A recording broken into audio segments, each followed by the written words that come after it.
எலும்புக்கும் சதைக்கும் மருத்துவம் கண்டேன், இதற்கொரு மருந்தை கண்டேனா?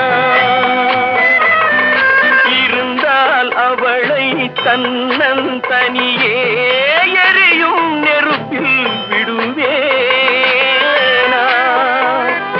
நமக்கும் மேலே ஒருவனடா, அவன் நானும் தெரிந்த தலைவனடா, தினம் நாடகம் ஆடும் கலைஞனடா. போனால் போகட்டும் போடா, போனால் போகட்டும் போடா. இந்த பூமியில் நிலையாய் வாழ்ந்தவர் யாரடா? போனால் போகட்டும் போடா, போனால் போகட்டும் போடா, போனால்